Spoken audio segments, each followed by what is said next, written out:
வணக்கம். குணமளிக்கும் ஊழியங்கள், அதாவது இந்த ஹீலிங் மினிஸ்ட்ரீஸ் பத்தி ஜான் பைப்பர் எழுதின ஒரு அருமையான கட்டுரையை நீங்க எங்களோட பகிர்ந்துக்கிட்டீங்க. ஆமாம், ஒரு பக்கம் பார்த்தா நமக்கு உடம்பு சரியில்லாதப்போ ஒரு அற்புதம் நடக்கணும்னு ஒரு ஏக்கம் இருக்கு. கண்டிப்பா. ஆனா இன்னொரு பக்கம் இதுல நிறைய ஏமாற்ற வேலைகள் நடக்குதே, எது சரி தப்புன்னு எப்படி கண்டுபிடிக்கிறதுன்னு ஒரு குழப்பம். இந்த விசுவாசத்துக்கும் சந்தேகத்துக்கும் நடுவுல எப்படி போறதுன்னு நீங்க தேடுறது நல்லாவே புரியுது. ஆமா, உங்க கேள்வி ரொம்பவே முக்கியமானது. ஏன்னா இது வெறும் தியரி இல்ல. இல்ல நம்ம வாழ்க்கையோட உணர்வுகள், வழிகளோட சம்பந்தப்பட்டது. ஒரு பக்கம் குணமடையணும்னு ஆசை, இன்னொரு பக்கம் தப்பான போதனைகள்ல சிக்கிடக்கூடாதுங்கிற ஒரு எச்சரிக்கை உணர்வு. கரெக்ட். இந்த ரெண்டுக்கும் நடுவுல ஒரு பெரிய இழுபறி இருக்கு. குறிப்பா யோவான் 14:12 இயேசு சொல்றாரே, அந்த வசனம், என்னை விசுவாசிக்கிறவன் என்னை விட பெரிய காரியங்களை செய்வான்னு. அதேதான். அதை வச்சுதான் பல ஊழியங்கள் அவங்கள நியாயப்படுத்துறாங்க. அந்த வசனத்தோட உண்மையான அர்த்தம் என்ன, ஒரு ஊழியத்தை எப்படி சரியா எடை போடுறதுன்னு இந்த கட்டுரை மூலமா தெளிவா பார்க்கலாம். ஆமா, அந்த வசனத்திலிருந்து தான் ஆரம்பிக்கணும். ஏன்னா அந்த ஒரு வரிய வச்சுதான் பல வாதங்கள், பல குழப்பங்கள் வருது. உண்மைதான். அது சரியா புரிஞ்சுக்கிட்டாலே பாதி பிரச்சனை தீர்ந்த மாதிரி. என்னை விசுவாசிக்கிறவன் நான் செய்திற கிரியைகளை தானும் செய்வான், இவைகளை பார்க்கிலும் பெரிய கிரியைகளையும் செய்வான். இதுதான் அந்த வசனம். இப்போ இருக்கிற ஹீலர்கள் இதத்தான் செய்றாங்களா? அவங்க செய்யறது இயேசு செஞ்சதை விட பெரியதா? இதுக்கு கட்டுரையாளர் ஜான் பைப்பர் கொடுக்கிற விளக்கம் உண்மையிலே ஆச்சரியமா இருக்கு. நாம பொதுவா நினைக்கிற மாதிரி இது இல்ல. ஓ, முதல்ல ஒரு முக்கியமான விஷயத்தை அவர் தெளிவுபடுத்துறார்.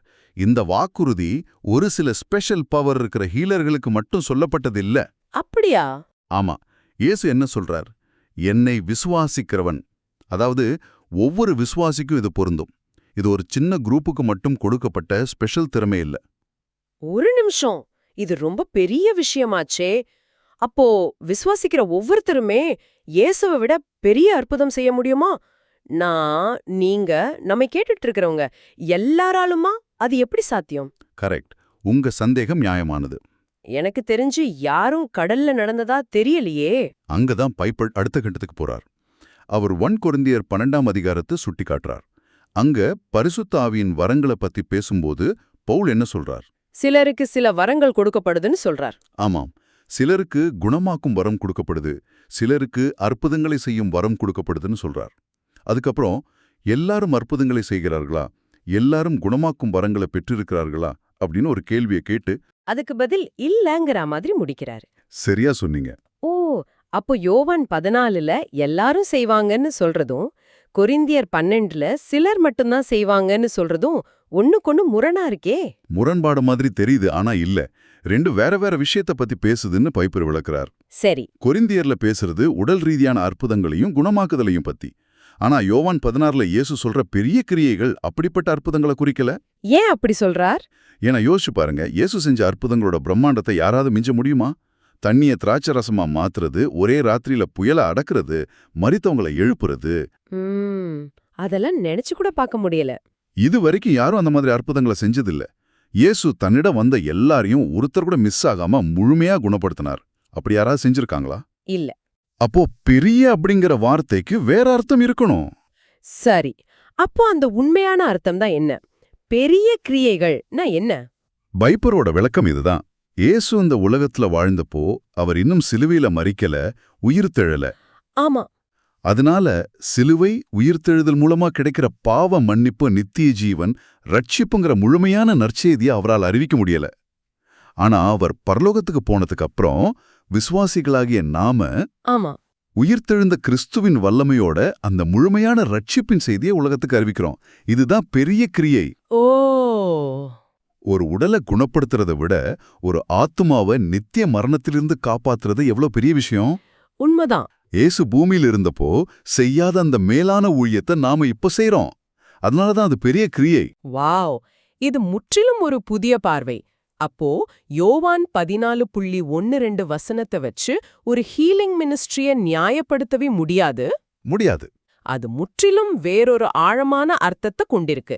இதுவே ஒரு பெரிய தெளிவை கொடுக்குது. சரி, அந்த வசனம் இதுக்கு பொருந்தாதுன்னா ஒரு ஊழியத்தோட நம்பகத்தன்மையை நாங்க எப்படி தெரிஞ்சுக்கிறது? அதுக்கு இந்த கட்டுரையில ஏதாவது வழி இருக்கா? நிச்சயமா இருக்கு. அதுக்குதான் கட்டுரையாளர் 5 நடைமுறை கேள்விகளை முன்வைக்கிறார். ஒரு செக்லிஸ்ட் மாதிரி. ஓ, ஒரு செக்லிஸ்டா?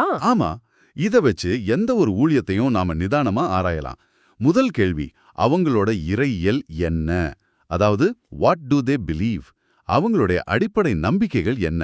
இது ஏன் முதல் கேள்வியா இருக்கு?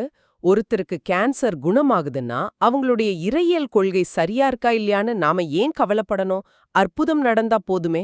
இது ரொம்ப நல்ல கேள்வி. ஏன்னா அனுபவங்களை மட்டுமே வச்சு நாம முடிவெடுக்க ஆரம்பிச்சா பெரிய ஆபத்துல மாட்டிக்குவோம். பைப்பர் சொல்றார், சத்தியமில்லாத சக்தி ரொம்ப ஆபத்தானது. பைபிள்லயே அற்புதங்களை செய்யற கள்ள தீர்க்கதரிசிகளை பத்தி எச்சரிக்கை இருக்கு. ஆமாம், இருக்கு. ஒரு அற்புதம் நடக்குதுன்னா அது தேவனிடம் இருந்து தான் வருதா இல்ல வேற எங்க இருந்தாவது வருதான்னு எப்படி தெரியும்? அவங்களோட போதனைகள் பைபிளோட சத்தியத்துக்கு ஒத்து போகுதாங்கிறது தான் முதல் உரைகள். சரி சரி. அவங்க கொள்கைகளை பத்தி தெளிவா பேச தயங்கினாலோ இல்ல மறைச்சாலோ அங்கே நாம உஷாராயிடணும். புரியுது. அதாவது ஃபவுண்டேஷன் சரியா இருக்கான்னு முதல்ல பார்க்கணும். சரி, ஃபவுண்டேஷன் சரியா இருக்கிற மாதிரி தெரிஞ்சா கூட சில கூட்டங்களுக்கு போகும்போது ஏதோ ஒன்னு சரியில்லையேன்னு தோணுமே. அந்த உணர்வு எதனால வருது? அடுத்த கேள்வி இது சம்பந்தப்பட்டதா? அருமையா கேட்டீங்க. அதுதான் 2வது கேள்விக்கு நம்மள கொண்டு போகுது. அவங்களோட குறிக்கோள் என்ன? வாட்ஸ் தேர் கோல்? அவங்க குறிக்கோளா? ஆமா, உடலை குணமாக்குறது தான் அவங்களோட கடைசி நோக்கமா? இல்ல கிறிஸ்துவை மகிமைப்படுத்தவும் திருச்சபையை கட்டியெழுப்பவும் குணமாக்குதல் ஒரு கருவியா மட்டும் பயன்படுத்தப்படுதா? இதுக்கு ஒரு உதாரணம் சொன்னா நல்லா புரியும்னு நினைக்கிறேன். கண்டிப்பா. கட்டுரையாளர் சொல்ற ஒரு உதாரணத்தை எடுத்துக்கலாம்.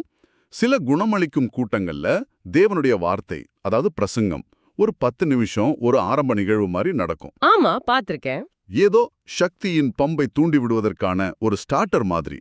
அது முடிஞ்ச உடனே எல்லாரும் எதிர்பார்த்துட்டு இருக்கிற ஹீலிங் ஷோ ஆரம்பிச்சிரும். கரெக்ட். அங்க வெளிச்சம், இசை, உணர்ச்சிபூர்வமான கதைகள்னு எல்லாமே அந்த அற்புதத்தை மையப்படுத்தி தான் இருக்கும். கிறிஸ்துவின் மகிமைக்கோ தேவனுடைய வார்த்தைக்கோ முக்கியத்துவம் இருக்காது. இந்த வரிசை முறை தலைகீழா மாறும்போதே அங்க பிரச்சனை இருக்குன்னு அர்த்தம். ஓ. புதிய ஏற்பாட்டுல நடந்த அற்புதங்கள் எல்லாமே இயேசு யாருங்கிற சத்தியத்தை உறுதிப்படுத்தவும் ரட்சிப்பின் செய்தியை மகிமைப்படுத்தவும் தான் நடந்தது. அற்புதம் ஒருபோதும் தன்னைத்தானே முன்னிலைப்படுத்திக்கல. இது ரொம்ப தெளிவா இருக்கு. சரி, 3வது கேள்வி. இது ரொம்ப சர்ச்சைக்குரியது, நிறைய பேருக்கு வேதனையை தரக்கூடியது. குணமடைதல் எப்போதுமே தேவ சித்தம், அப்படி நம்பாததுதான் பிரச்சனைன்னு சொல்றாங்களே, அத பத்தி கட்டுரை என்ன சொல்லுது? ஆமாம், இது ரொம்ப முக்கியமான புள்ளி. ஏன்னா இந்த போதனை மேலோட்டமா பார்க்கிறதுக்கு ரொம்ப விசுவாசமான மாதிரி தெரியும். ஆமா, நீங்க உண்மையா விசுவாசிச்சா நிச்சயமா குணமாகிடுவீங்க. அதேதான், குணமாகலைன்னா உங்ககிட்ட தான் விசுவாச குறைவு இருக்கு அப்படின்னு சொல்றாங்க.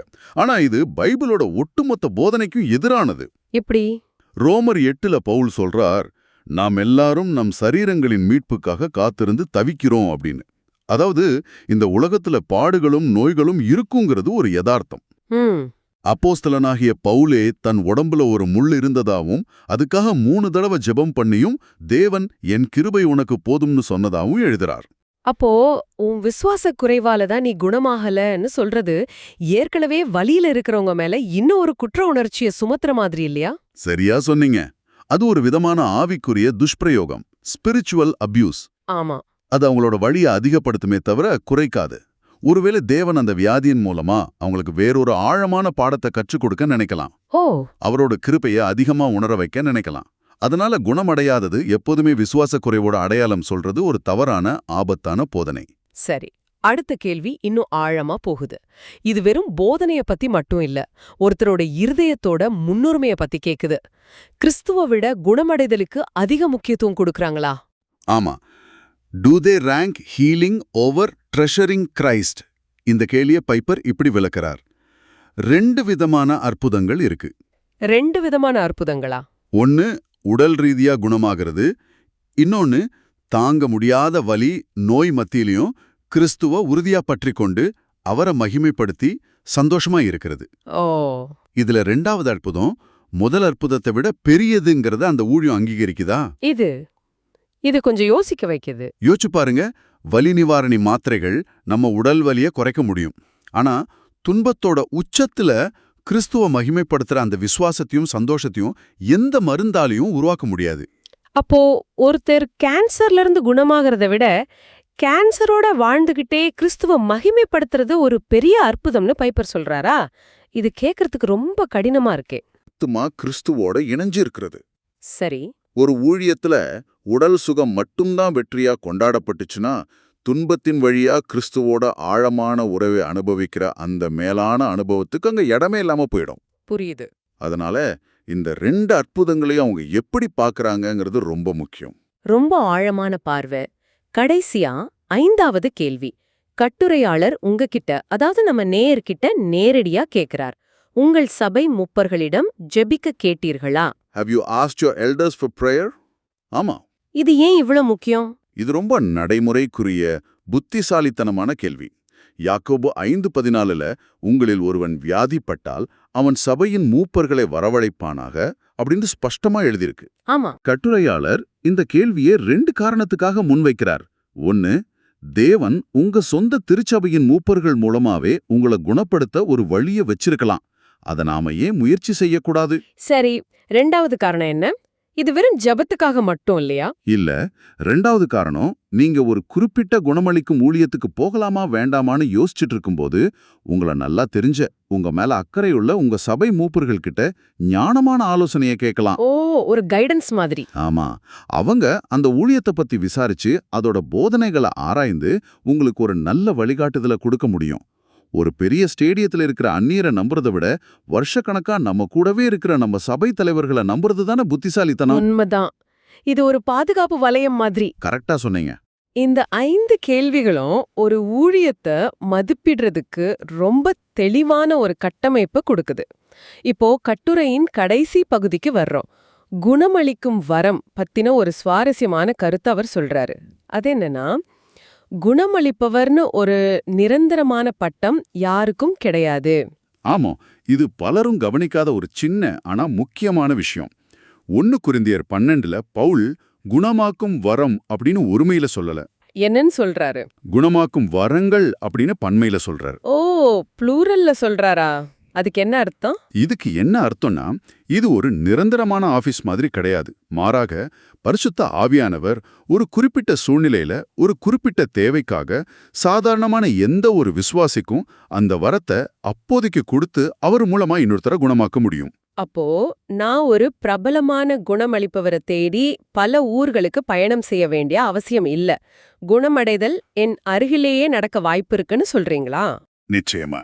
தேவன் ஒரு சில சூப்பர் ஸ்டார்களை மட்டும் வச்சு இந்த வேலையை செய்யறதில்ல. குணமடைதல்ங்கிறது ஆயிரக்கணக்கான பேர் முன்னாடி பெரிய மேடையில மட்டும்தான் நடக்கணும்னு எந்த அவசியமும் இல்ல. அது உங்க வீட்ல, உங்க நண்பர்கள் மத்தியில ரொம்ப எளிமையா அமைதியா கூட நடக்கலாம். இது உங்களுக்கு ஒரு நடைமுறை யோசனையா இருக்கலாம். கட்டுரையாளர் சொல்ற மாதிரி உங்களுக்கு ரொம்ப நம்பிக்கையான ஆவிக்குரிய வாழ்க்கையில முதிர்ச்சியா இருக்கிற உங்க நண்பர்கிட்ட போய் எனக்காக கைகளை வச்சு ஜெபம் பண்ணுங்களேன் நீங்க கேட்கலாம். அந்த நேரத்துல தேவன் அந்த நண்பர் மூலமா உங்களுக்கு குணமளிக்கும் வரத்தை வெளிப்படுத்தலாம். கரெக்ட். தேவனுடைய வல்லமை பிரம்மாண்டமான ஊழியங்கள்ல மட்டும் இல்ல, எளிமையான உண்மையான விசுவாசமுள்ள ஜெபங்கள்லயும் வெளிப்படும். ஆமா, இந்த பார்வை குணமடைதலை பற்றிய நம்முடைய பார்வையை ரொம்பவே ஜனநாயகப்படுத்துது. நல்ல வார்த்தை. அது ஒரு சிலரின் ஏகபோக உரிமை இல்ல. அது பரிசுத்த ஆவியானவர் தன் சித்தப்படி தன் மக்கள் மூலமா அவங்க தேவைப்படுற நேரத்துல செய்யற ஒரு கிருபையான செயல். அருமை.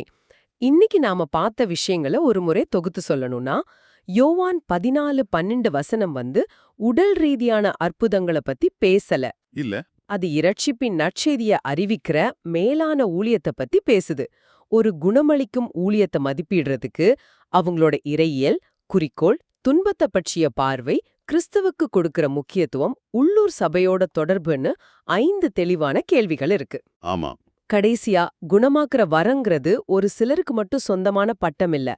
அது தேவைப்படுற நேரத்துல எந்த விசுவாசி மூலமாவும் வெளிப்படலாம். இறுதியா நீங்க யோசிச்சு பார்க்கறதுக்கு ஒரு கேள்வி. இன்னைக்கு நாம விவாதிச்ச இந்த 5 கேள்விகளும் குணமளிக்கும் ஊழியங்களுக்கு மட்டும் இல்ல, எல்லாத்துக்குமே பொருந்துமா? ஆமா. எந்த ஒரு ஆவிக்குரிய போதனை, எந்த ஒரு தலைவர், எந்த ஒரு ஆன்லைன் பிரசங்கத்தை கேட்கும் போதும் நமக்கு உதவக்கூடிய ஒரு வழிகாட்டி. ஒரு அற்புதம் உண்மையா பொய்யாங்கிறத விட முக்கியமான கேள்வி, அந்த அற்புதம், அந்த போதனை, அந்த அனுபவம் நம்மளை எதை நோக்கி வழி நடத்துதுங்கிறது தான். இது முக்கியமான கேள்வி.